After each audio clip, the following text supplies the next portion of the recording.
Yes, I'm talking about JUUL. You remember JUUL, right? That sleek little vape stick that took over high school like wildfire. Well, unfortunately, it's back now. And not just back, it gotten the approval from US FDA a full decade after its ban back in 2015. Like mango or cream brulee sounded harmless, right? But here is the 18. JUUL owns 75% of e-cigarette market in United States. And most of its users, you would be surprised to know, were teens who were looking for a alternative to the conventional smoking. Over 3.6 million high school and middle high school students were vaping. Let's break it down. Brand flavors, FDA status. So, here's my take.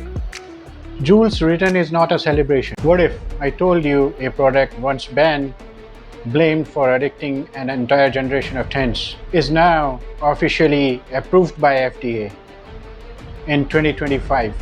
Yes, I'm talking about JUUL. You remember JUUL, right? That sleek little vape stick that took over high school like wildfire. Well, unfortunately, it's back now.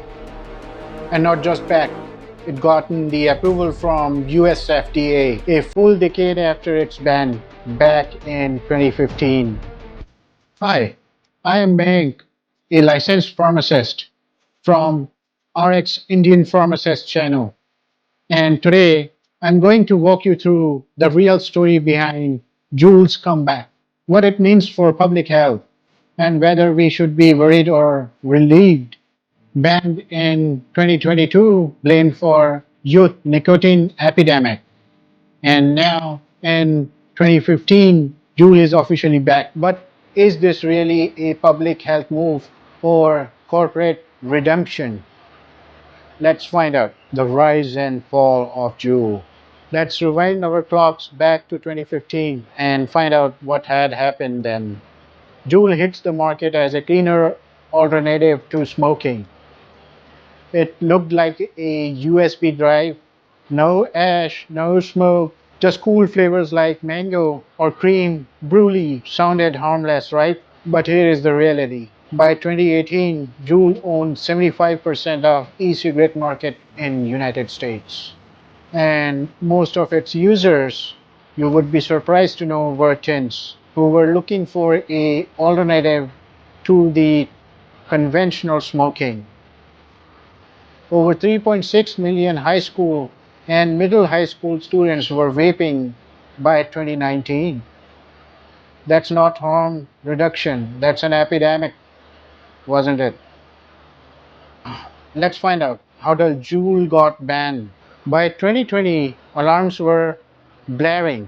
Lung injury cases, lawsuits, congressional hearings. The FDA had seen enough.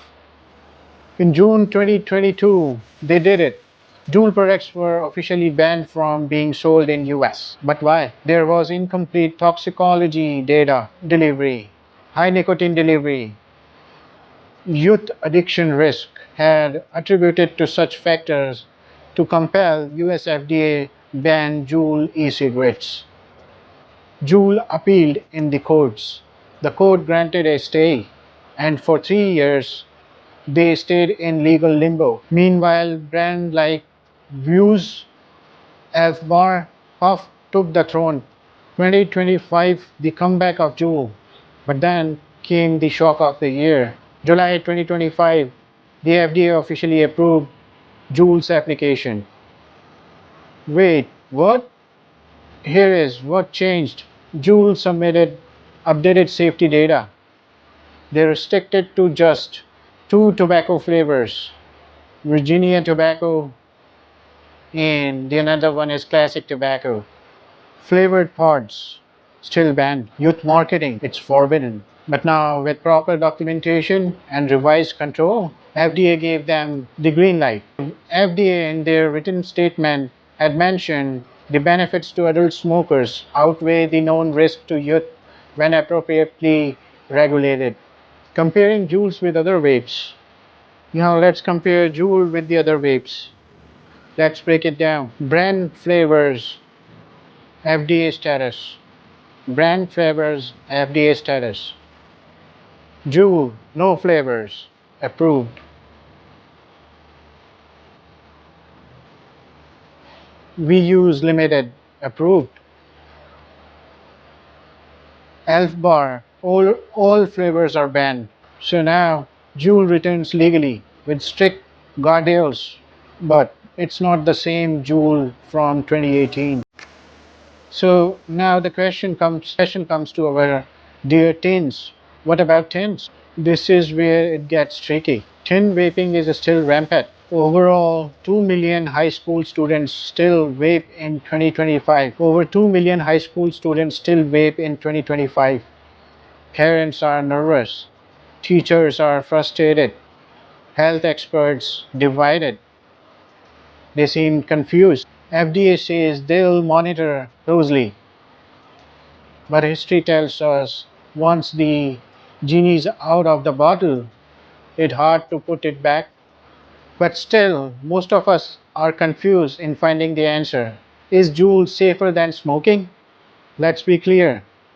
JUUL doesn't produce smoke, no tar, lower carcinogens, but still delivers high level of nicotine to brain, may cause increased heart rate and high blood pressure. Long-term data is still lacking. If it's still safe to use, better than cigarette, probably. Safe for everyone? Definitely not. So, here's my take. JUUL's return is not a celebration. It's a reflection of how public health, corporate lobbying, and consumer demand intersects. As a pharmacist, I believe education and then regulation and then clarity, confusion to science and then marketing. If JUUL help adults quit smoking, that's great. But if it reopens door to teen addiction, then it's a point of worry for all of us. We'll be fighting this all over again. Hey folks, thanks for watching. If you find this video useful, hit that like button, smash that subscribe button, and drop a comment below. Should JUUL have been approved in 2025, or was this a mistake? Let's see what are your thoughts on it. Comment below. See you next week on RX Indian Pharmacist channel where medicine meets meaning.